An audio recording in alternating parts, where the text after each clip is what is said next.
My name is Sheila Dearden, and I've lived here in Washington State for the last 45 years, but I haven't always called this place home.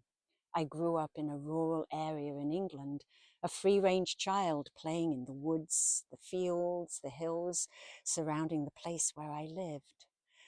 And I've always had a deep connection to the natural world, always feeling more comfortable outdoors than being inside. And I vividly remember the first time we moved here to Washington State. It was the middle of July, and it was gray, slate-colored skies, pouring rain. And I'm no stranger to wet weather, having grown up in England, but everything seemed so gray and dismal here. And I was used to playing out in the deciduous woods with an open canopy where bluebells carpeted the forest floor in the springtime. But here in Washington State, moss covered everything, and the forests were these deep, dark, densely packed places with evergreen trees that looked like upturned broomsticks with their tops tangled in clouds. And it seemed like some sinister setting from a scary fairy tale. Everything was just so alien and different. But I remember in the October of that first year we were here, we were hiking through the woods to a stream, and I saw wild salmon for the first time in my life. And I was fascinated by them, these fish, these salmon with their red and green bodies, which I later found out were their spawning colors. And everything about the salmon fascinated me. And over time, the more I learned about the salmon, the more I came to understand the ecology of this area. And the more I understood that, the more I felt this place to be my home, a place where I put down roots, and I've been here for the last 45 years. And salmon continue to fascinate me. They possess these superpowers. They will swim the Pacific Ocean as adults anywhere from 2 to 6 years, depending on what kind of salmon they are. There are 5 different species of Pacific salmon.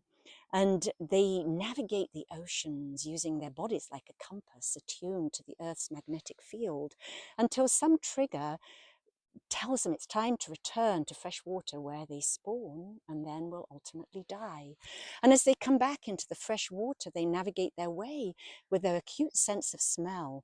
They pick up the unique scent molecules of their natal creek, and they will follow that scent trail all the way back to the very place where they were born, up to 6 years previously, where they will lay their eggs and guard their nest for up to a week before eventually they die.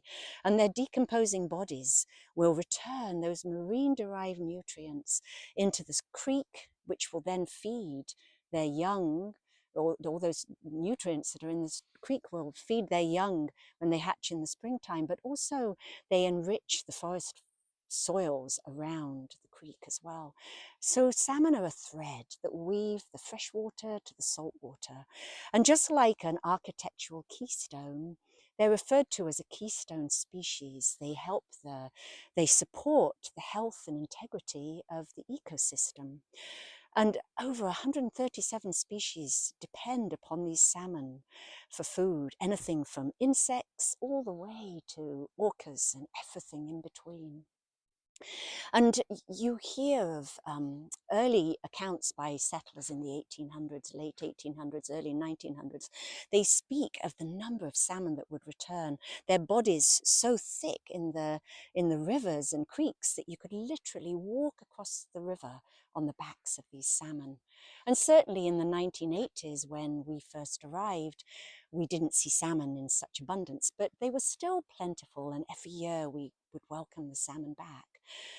And in those last 45 years, the salmon numbers have declined to the point now where, and they've declined through over-harvesting and overfishing, and now climate change is creating this devastating impact to the point now today when I hike next to my local creek. On a good day, I might see 10 salmon, where I used to see hundreds and hundreds. And all I smell and see is their absence. And climate change is warming the oceans, and it's destroying the marine food chains of which the salmon are a part of. The snowpack is decreasing in the mountains, and so spring runoff there isn't as much water recharging those rivers and creeks, and the rivers and creeks are drying up and they too are overheating.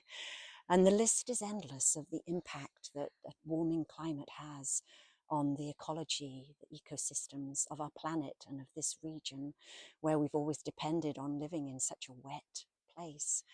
And now when I walk, when I hike outside, my emotions are complicated because I still find beauty and joy and wonder in the outdoors, but at the same time now it's mixed with sadness and just a heaviness that now the loss, this great thinning of all that was once abundant. And I grieve that loss for my grandchildren. They are growing up in a world that's much diminished compared with the one that I remember from my childhood. And yet when I hold them in my arms, I also hold hope, because we know that life on earth is resilient.